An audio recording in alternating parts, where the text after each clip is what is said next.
Bonjour, je vais vous parler de connexion parce que beaucoup d'entre vous travaillent avec les énergies. Et il y a une très grande différence quand on travaille avec les énergies sur le plan occidental ou si on travaille avec les énergies sur le plan chamanique. Ce ne sont pas les mêmes. N'oublions pas, la vision occidentale est une vision verticale et c'est une vision d'un point à un autre. On le retrouve dans tous les domaines, hein, quel qu'il soit. On a ce domaine qu'on commence quelque chose et qu'il y a une fin, qu'il y a un récepteur et quelqu'un qui émet. On a constamment cette vision de cette ligne. Et dans l'énergie, je retrouve la même chose.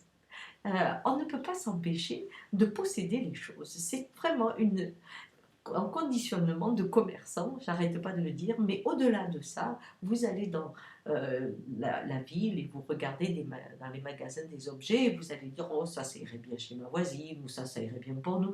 Vous êtes en train d'associer et d'approprier les choses, de les mettre avec les uns, les autres, de les rejeter ou de les prendre, mais pour les rejeter, il faut les avoir quand même à un moment pris. Vous pensez les prendre. Donc, ce que nous faisons avec les choses en permanence, eh bien, nous le faisons aussi avec l'énergie. Et je me souviens, il y a une vingtaine d'années, quand j'étais dans ce conditionnement, je sortais de séances énergétiques épuisée. Vraiment, je croyais que j'étais un sauveur. Alors évidemment, même si j'avais de l'énergie au bout des doigts, eh bien, je ne savais pas du tout m'en servir parce que je m'en servais comme un bon occidental et avec la toute-puissance d'un bon occidental qui veut faire du bien. Bien sûr, je ne disais pas ça, hein, je disais ah non, c'est pas moi, c'est l'énergie. Mais en fait, je faisais comme ça. Si je la recevais, je sentais que ça descendait, après les mains, ça allait bien, c'était chaud, je voyais des choses, j'étais très contente là-dessus, je pouvais raconter plein d'histoires et c'était super. Mais ça fatiguait. Il y a des fois, je revenais avec des mal au dos, mal au bras, etc. Et je disais, oh là là, ça a été très très difficile, ce travail énergétique. Alors l'autre partait bien et moi je partais toute tendue. Bah évidemment, hein, j'avais voulu prendre son mal, je l'avais, hein, pas de problème. Heureusement qu'un jour j'ai rencontré vraiment ce que c'était qu'un travail chamanique. Et c'était drôle parce que je me trouvais dans un travail à Teotihuacan et il y avait une grosse pierre pour ceux qui sont allés au centre, en face de la pyramide du soleil. Et j'avais des copains qui m'ont dit, est-ce que tu peux le tester? Alors, qu'est-ce que je fais? Je rentre dans les cailloux, ça, je fais ça depuis que je suis née, personne ne me l'a jamais appris, mais c'est comme ça. Et je rentre dans le caillou et je me retrouve en train de faire le pont. Bon, j'avais quand même à peu près 50 ans à cette époque-là. J'étais en cercle et j'avais l'impression que j'étais électrocutée. Je ne pouvais plus bouger. Tout ce que je voyais, c'était une énergie très très forte qui me maintenait arc en arc. Et surtout, je disais, c'est une clé, mais je ne savais plus comment on sortait de là. Et il y avait une chamane qui était là et qui me dit, mais qu'est-ce que tu fais? Elle me dit ça à l'oreille et moi je pouvais... J'étais dans mon cercle et elle me dit, mais pourquoi tu la retiens? Pourquoi tu la laisses pas passer? Je crois que ce jour-là, elle m'a donné une clé. J'avais trouvé la clé peut-être de Teotihuacan, mais je venais de trouver la mienne.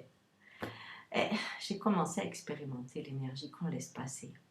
Bien sûr, l'initiation que j'ai faite ensuite m'a amené au-delà de se laisser passer. Elle m'a amené au vide. Et quand je suis rentrée dans le vide, bien sûr, c'était beaucoup plus profond que ça. Parce que là, on laisse passer l'énergie, on est dans le vide. Donc l'énergie qui vient, c'est celle qui veut. Vous y mettez aucune intention. La connexion se fait et vous traverse. Et vous n'avez rien à faire qu'à maintenir le vide. Où on est si bien d'ailleurs. Un vide qui est plein hein, quand on le fréquente. Et c'est exactement l'inverse de ce qui se pratique en Occident. Cette vision de la connexion à deux, ou qui a un récepteur, un émetteur, est une vision qui ne marche pas. Même si on la met à trois avec l'énergie en haut et ça ne marche pas, ou ça marche mais ça épuise. Alors que l'harmonie, c'est-à-dire on rentre dans la trame et on laisse passer, il y a très peu d'individus qui laissent passer. Maintenant, il y a aussi autre chose, c'est l'énergie dans la ville. Hein. Si je suis dans le monde occidental, je peux me préserver en énergie, je vais me centrer sur moi et je vais essayer, comme on le voit dans certaines photos où on voit des moines qui traversent une foule en furie, très très calme. Bon, dans le schéma chamanique, ça se passe pas comme ça aussi. C'est-à-dire qu'on a eu la danse vibratoire. On est dans la trame. Parfois, vous rencontrez des gens, ça tire de ce côté. Alors, imaginez-vous que vous ayez une forme vibratoire, eh bien, vous allez, pouf, être comme ça. Mais comme vous laissez passer peu de temps après, vous revenez à ça.